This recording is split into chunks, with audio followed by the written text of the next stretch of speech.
Voici le genre de questions qu'on peut insérer dans un formulaire Forms. Donc, j'ai récupéré mon formulaire sorti aux pommes. Pour pouvoir ajouter une question, je vais aller cliquer sur « Ajouter » ici et on me donne le choix des différents types de questions que je peux utiliser. J'en ai d'autres de cachés là, derrière la petite flèche ici. On va commencer par une question à choix multiples. Donc, ici, je vais inscrire ma question. Mon premier choix de réponse, je vais l'inscrire ici. Mon deuxième choix de réponse. Si j'ai besoin d'ajouter un troisième choix, je vais cliquer sur « Ajouter une option ». Et si je veux avoir la fameuse option « Autre », je vais cliquer sur « Ajouter une option autre ». On voit que pour notre question, on pourrait aller ajouter une image, soit en cliquant sur « Insérer une image ». On peut même insérer une vidéo qui serait en lien avec cette question-là. On peut aussi insérer une image à chacun des choix de réponse qui est là, à part pour l'option « Autre », bien sûr. Si je révise mon questionnaire et que je me dis « Ah, j'ai pas besoin de l'option 3 finalement », bien, ce que je peux faire, c'est que je peux aller l'enlever avec la poubelle. Autre chose qui est le fun, c'est que à mon option 1, par exemple, j'écris « Vrai » comme premier choix de réponse. Il va me donner l'option d'aller ajouter « Faux » automatiquement.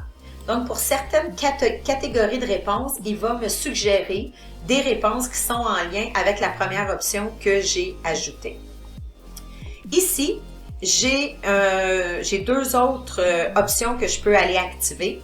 Plusieurs réponses, c'est que ça va permettre à la personne qui va répondre à mon formulaire de pouvoir sélectionner plusieurs réponses. Donc, en activant plusieurs réponses, je vais pouvoir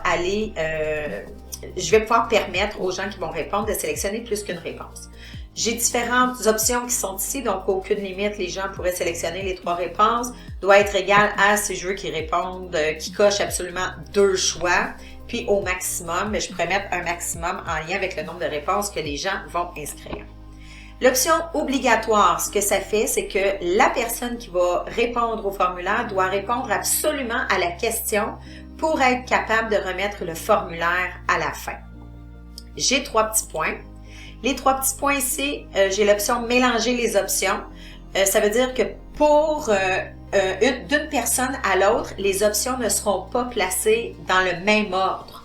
Donc, je pourrais mélanger l'ordre de mes questions. Sous-titre, c'est que je voudrais aller mettre une explication, par exemple, en vue de la question que j'ai, pour préciser la question que j'ai écrite en haut. Donc, je pourrais aller ajouter un sous-titre. Et l'embranchement, on va le voir plus tard. Maintenant, si j'ajoute une question, on va aller choisir « Texte ». Donc, là, on voit que ce titre est là. Étant donné qu'il était activé dans la première question, il me l'active automatiquement. Je pourrais aller le supprimer. Ici, j'entrerai ma question et la réponse demandée demande une réponse courte, donc un mot, 2 mots ou une courte phrase. Si la question demande une réponse plus élaborée, ce que je vais faire, c'est que je vais aller activer réponse longue pour que les gens puissent répondre par 1 ou 2 ou 3 paragraphes. J'ai encore mes options, mon option obligatoire qui est là. Et dans mes 3 petits points, j'ai mon sous-titre comme tantôt. Mes restrictions ici, c'est si je veux que les gens répondent par un nombre. Donc, si j'active nombre, la valeur doit être un nombre. Donc, ici, ce qui va arriver, c'est que même si la personne essaie d'écrire un texte, elle ne pourra pas le faire parce que la réponse que j'ai demandée, c'est un nombre. Donc, ça fait partie des restrictions. Je vais enlever ma restriction. Et là, on a 4 petits pictogrammes qui sont ici qui peuvent être bien pratiques. Le premier me permet de copier ma question. Donc, si je reviens en haut ici, j'ai une question à choix-réponse, un vrai ou faux, et ma deuxième question est aussi un choix de réponse vrai ou faux. Je pourrais aller copier la question. Donc, on voit qu'il vient de me copier ma question 1 en question 2. À ce moment-là, je pourrais changer ma question et le reste serait déjà tout fait. L'option poubelle me permet de supprimer une question. Et les petites flèches ici me permettent de changer l'ordre de mes questions. Donc, si je clique ici, ma question 2 va devenir ma question 1. Et si je clique ici, ma question 1 va devenir ma question 2. Donc, je peux me déplacer, je peux déplacer ma question vers le haut ou vers le bas pour pouvoir l'amener au bon endroit. Ensuite, on va aller mettre une autre question. Je vais la mettre ici, ajouter. J'ai évaluation. Donc, évaluation, ce que ça me permet de faire, c'est de donner 1, 2, 3, 4 ou 5 étoiles, par exemple. Avez-vous apprécié l'activité? On pourrait demander aux gens de l'évaluer avec des étoiles. J'ai différentes options. Je pourrais mettre 2 étoiles, 3 étoiles et je pourrais aller jusqu'à 10 étoiles aussi.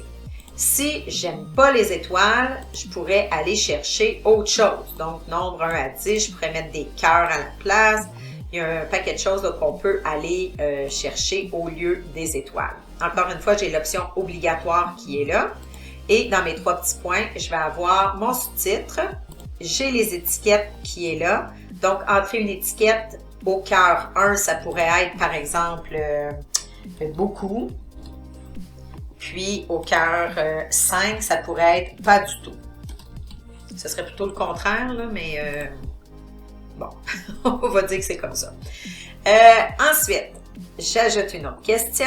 J'ai date. Date, c'est pas compliqué, c'est que la personne doit répondre par une date. Donc, c'est plutôt rare qu'on utilise cette question-là.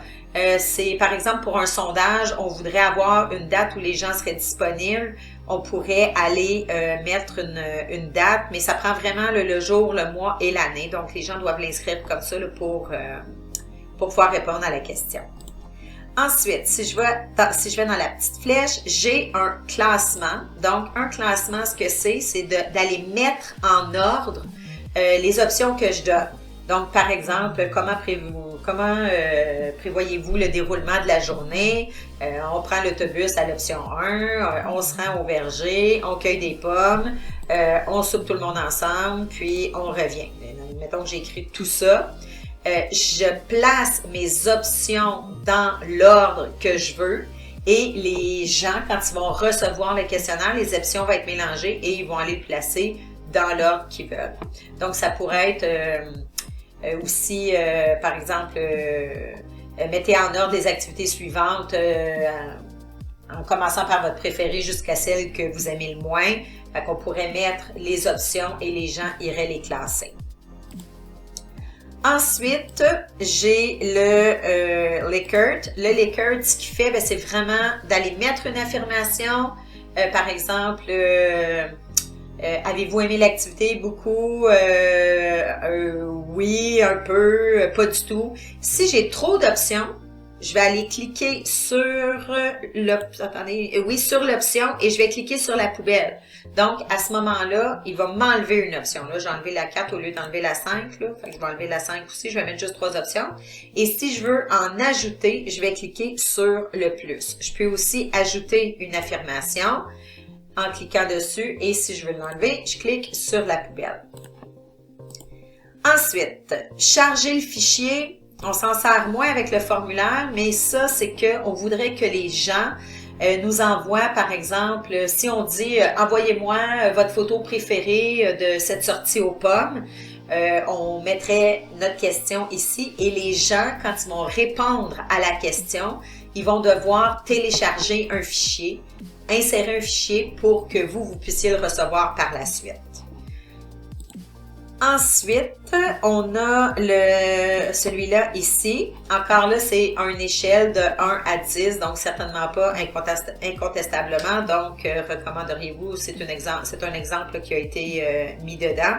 Donc, je pourrais, là, c'est une échelle d'appréciation finalement là, que les gens pourraient remplir.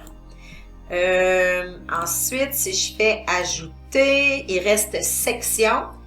Une section, c'est qu'on pourrait classer notre formulaire par sujet. Donc, par exemple, si je reviens tout en haut, ma section 1, ici, je pourrais aller entrer ici la sortie, puis là, expliquer ce que ça va être. Ensuite, si je veux mettre une nouvelle section après la section 3, je vais faire insérer un nouveau. Je vais avoir ma petite flèche, puis je vais mettre section. Disons, transport. Puis là, on explique que les autres questions vont avoir un rapport au transport. Après la question 8, encore une fois, je vais mettre une nouvelle section, et je vais aller mettre ma section 3. Donc, ça permet de diviser notre questionnaire en différentes sections, en différents thèmes. Donc, pas notre questionnaire, mais notre formulaire en différentes sections. Donc, c'est la façon de créer différentes questions dans un formulaire Forms.